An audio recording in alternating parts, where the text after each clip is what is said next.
Thalassaemia thalassaemia एक autosomal recessive link disease है। Blood disease है। क्या है ये? Blood disease transmitted from parent to the offspring. अब जो थैलेसीमिया है ऑटोसोमल लिंक्ड रिसेसिव डिजीज है। अब पहले पता करते हैं ऑटोसोमल क्या होगा। ऑटोसोमल क्या होता है? हमारी बॉडी में टोटल 22 पेयर ऑफ क्रोमोसोम होते हैं, यानी कि 44 क्रोमोसोम। ये देख रहा है, ये पहला पेयर, ये दोनों होमोलोगस क्रोमोसोम है, ये भी होमोलोगस क्रोमोसोम है। तो टोटल ऐसे अपने पास 22 पेयर हैं। यानी क्रोमोसोम कितने हो गए? 44, 44। और अगर एक्स वाई हो गया तो मेल हो गया, एक्स एक्स हो गया तो फीमेल। यानी ये सेक्स क्रोमोसोम हो गए। बाकी क्रोमोसोम क्या है? ऑटोसोम। अब इन ऑटोसोम क्रोमोसोम में कोई बीमारी होती है तो उनको बोलते हैं ऑटोसोम डिजीज, है ना। अब ये मान लो एक क्रोमोसोम है, यहां पे मैं लिख दिया रिसेसिव डिजीज, तो यहाँ पे जीन आएगा रिसेसिव वाला, इसीलिए यहाँ पे मैं स्मॉल ए लिख रहा हूं। अगर मैं बोलता कि ऑटोसोमल डोमिनेंट डिजीज है तो मैं लिखता कैपिटल ए और स्मॉल ए, या फिर कैपिटल ए कैपिटल ए। एक भी कैपिटल ए आ गया यानी एक भी डोमिनेंट जीन आ गया तो डिजीज हो जाएगी। लेकिन रिसेसिव डिजीज जब दोनों स्मॉल ए आएंगे तभी होगी। स्मॉल ए क्यों लिखा? क्योंकि ये रिसेसिव बीमारी है ना। हेट्रोजाइगस कंडीशन में ये डिजीज नहीं आएगी, यानी कैपिटल ए और स्मॉल ए में ये डिजीज नहीं आएगी। इसको कैरियर बोलेंगे। क्या बोलेंगे? कैरियर। अब इसको थैलेसीमिया को हम एनीमिया भी बोलते हैं। अब ये मान लो ये आरबीसी का मॉलिक्यूल है। आरबीसी के मॉलिक्यूल में 200 से ज्यादा, 200 मिलियन से ज्यादा हीमोग्लोबिन होता है। ये रेड रेड पार्ट क्या? हीमोग्लोबिन। अगर थैलेसीमिया हो गया तो हीमोग्लोबिन कम हो जाएगा। देख रहे हो, ब्लड आर रेड चीज कम हो गई है तो हीमोग्लोबिन कम होगा, तो ऑक्सीजन कैरिंग कैपेसिटी कम हो जाएगी। तो जब हीमोग्लोबिन का अमाउंट कम होता है तो उसको हम एनीमिया बोलते हैं। चलिए अब स्टार्टिंग में आते हैं। तो thalassaemia autosomal recessive blood disease है जो पेरेंट से डॉटर में जाएगी। अगर पेरेंट हेट्रोजाइ अनअफेक्टेड, क्या है? अनअफेक्टेड कैरियर यानी हेट्रोजाइगस है। हेट्रोजाइगस मतलब कैपिटल ए और स्मॉल ए, कैपिटल ए और स्मॉल ए। स्मॉल ए हीमोग्लोबिन का, सॉरी, थैलेसीमिया का जीन है, ये थैलेसीमिया का जीन है। तो ये पेशेंट कैरियर होगा, ये वाला पेशेंट भी कैरियर होगा। स्मॉल ए अगर एक आया तो कैरियर होगा। अब इसका ये क्रोमोसोम और इसका ये क्रोमोसोम मिल गया तो ये नॉर्मल हो गया, क्योंकि यहाँ पे स्मॉल ए नहीं आया, दोनों कैपिटल ए थे। ये बना कैपिटल ए स्मॉल ए, यानी ये कैरियर हो गया। एक ही हीमोग्लोबिन, ये थैलेसीमिया वाला जीन आया। थैलेसीमिया के जीन को हम स्मॉल ए लिखेंगे। स्मॉल ए क्यों लिखेंगे? क्योंकि रिसेसिव है। ये और ये मिल गया तब भी कैरियर आया। अब ये दोनों अगर मिल गए, ये दोनों मिल गए तो ये दोनों स्मॉल ए आ गए तो ये अफेक्टेड हो गया, यानी चार में से एक बच्चा अफेक्टेड होगा तो 1/4। तो जब भी कोई हेट्रोजाइगस होगा तो उसको हम कैरियर बोलेंगे। इसमें देख लो ब्लैक वाला डिजीज वाला जीन है तो ये ब्लैक वाला क्या आ गया? डिजीज वाला। बाकी ये दो कैरियर हो गए और ये क्या हो गया? नॉर्मल हो गया। आगे चलते हैं। अब अब ये अनअफेक्टेड कैरियर से ट्रांसफर होता है ना। अब कैसे ट्रांसफर होता है? कि ये जो जीन है ये म्यूटेशन से बना है। किससे बना है? म्यूटेशन में या तो जीन डिलीट हुआ है या उसमें कोई चेंज हुआ है ना। जब अल्टीमेटली इस डिजीज से होता क्या है? हीमोग्लोबिन की chain reduce the rate of the synthesis of one of the globin chain, alpha and beta.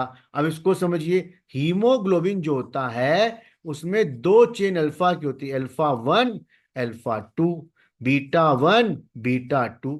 यानी दो चेन अल्फा की, अल्फा 1 अल्फा 2, और दो चेन बीटा की, बीटा 1 और बीटा 2।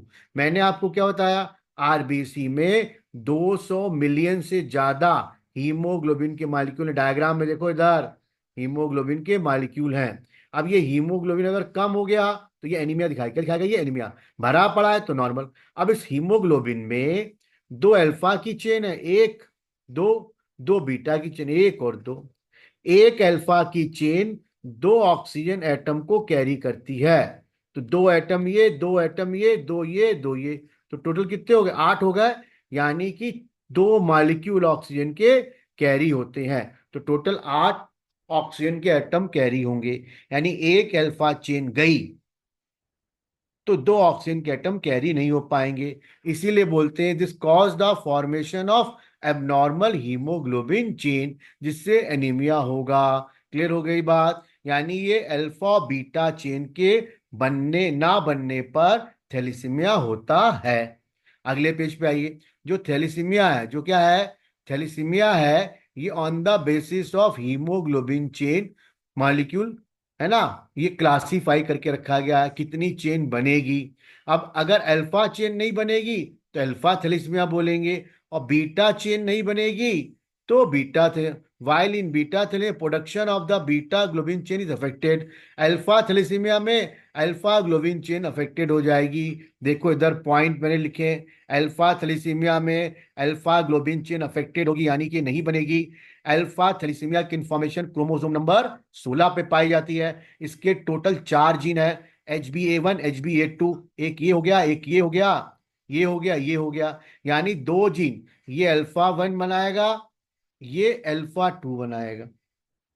अगर एक जीन लॉस हो गया तो उसको बोलेंगे माइनर, यानी कैरियर होगा, इससे कोई नुकसान नहीं होगा। अगर ये दोनों लॉस हो गए तो ये अल्फा चेन बनना बंद हो जाएगी, एक अल्फा चेन बनना बंद हो जाएगी, है ना। अगर ये चारों लॉस हो गए तो दोनों अल्फा चेन बनना बंद हो जाएगी। यानी HbA1 खराब हुआ तो कैरियर हो जाएगा, और HbA1 A2 यानी चारों चले गए तो अफेक्टेड होगा। यानी इसमें अफेक्टेड होने के चांसेस कम है। फिर से देख लो, 4 जीन है, 1 2 3 4, ये गया तो कोई नुकसान नहीं, कैरियर ही रहेगा। इसके जाने पर एक चेन बनना बंद हो जाएगी, यानी थोड़ा नुकसान आना स्टार्ट हो जाएगा। और दोनों चले गए तो नुकसान ज्यादा होगा। इसीलिए इसको बोलते हैं क्वांटिटेटिव ट्रेड। देखो इधर, डिलीशन ऑफ वन और मोर जीन कॉज द डिजीज। एक जीन कॉज लॉस हुआ तो कम डिजीज होगी, चारों जीन लॉस हो गए तो डिजीज हो जाएगी। यानी एक या दो लॉस होगा तो कैरियर होगा, चारों लॉस हो गए तो डिजीज भयंकर वाली हो जाएगी और पेशेंट मर जाएगा। The more gene affected less alpha molecule are produce. जितने ज्यादा जीन अफेक्टेड होंगे उतने अल्फा की चेन बनना कम हो जाएगी, इसीलिए इसको क्वांटिटेटिव ट्रेट बोलते हैं। While beta thalassemia is controlled by single gene. Beta chromosome number 11 पे पाया जाता है, इसके दो ही जीन, एक गया तो एक बीटा चेन बनना बंद हो गई, दो गए तो दो बीटा चेन बनना बंद हो जाएगी, ठीक है ना। एक पेरेंट में म्यूटेशन हुआ, एक जीन या फिर दो जीन पे। थैलेसीमिया सिकल सेल से अलग है, दोनों एनीमिया है, दोनों ही एनीमिया है, दोनों में आरबीसी में हीमोग्लोबिन की अमाउंट क्या हो जाएगी? कम। क्वांटिटिव कौन है? Thalassemia is the quantitative. यानी थैलेसीमिया क्वांटिटिव क्यों बोला? क्योंकि उसमें नंबर ऑफ चेन, हीमोग्लोबिन की 4 चेन थी, दो अल्फा दो बीटा। जब चेन की मात्रा कम हो गई तो क्वांटिटिव ट्रेट बोलेंगे, है ना, यानी चेन बनना ही कम हो गई। जबकि सिकल सेल जो है वो क्वालिटेटिव ट्रेट है, चेन बनेगी लेकिन ढंग से काम नहीं करेगी। तो thalassemia is the quantitative trait, कुछ ग्लोबिन चेन कम हो जाएगी। Sickle cell is the qualitative trait, यानी चेन बनेगी लेकिन ढंग से काम नहीं करेगी। बट दोनों को हम एनीमिया ही बोलेंगे, है ना। अब मान लो ये बीटा थैलेसीमिया है, अब ये नॉर्मल है, यानी दोनों क्रोमोसोम के जीन नॉर्मल। इसमें एक जीन लॉस हो गया, एक जीन लॉस हो गया तो एक बीटा चेन बनना बंद हो गई, लेकिन ये कैरियर का काम करेगा, ज्यादा बॉडी पर असर नहीं डालेगा।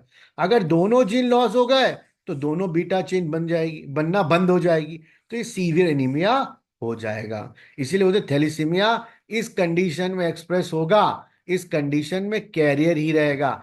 एक भी बीटा चेन बन रही है तो कैरियर है, अगर दोनों बीटा चेन चली गई तो अफेक्टेड है। ऐसे एक भी अल्फा चेन बन रही है तो कैरियर है, सारी अल्फा चेन चली गई तो वो अफेक्टेड है।